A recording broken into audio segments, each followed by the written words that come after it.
निर्मला पन्तको हत्यारा पकडा पर्दैछन्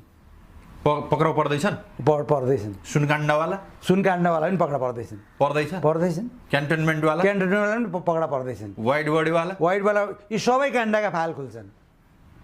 होइन मैले दुई चारवटा सङ्केत गर्दैछु कि त्यही होइन मैले बुझिसकेँ तपाईँले भन्नु खोजेको मैले त निर्मला पन्तसँग पुऱ्याइसकेँ त यिनीहरूले दबाएको हो को मान्छे चिनिसकेको छ सबै प्रमाण जुटिसकेको छ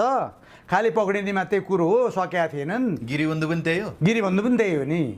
ती सबै पक्राउ पर्दैछन् त्यही पकडा पार्छन् यिनीहरूले सक्छन् भनेर 2/3 मेजोरिटी जनताले दिएको छ जनताको आशा र भरोसा तपाईँहरूले नडराइकन पकडा गर्नु न जनता तपाईँहरूको साथमा छन् तपाईँहरू किन डराउनुहुन्छ अपराधीसँग बलात्कारीसँग किन डराउनुहुन्छ झ्याप लगाएर हानिदिनुहोस् न टोकि म त अझ कानुनमा संशोधन गर्नु 2/3 पुगेको गोली हानिदिने चाहिँ ल्याउनु न बलात्कारीहरूलाई र देशद्रोहीहरूलाई त्यो पक्षको मान्छे हो म डक्टर भए पनि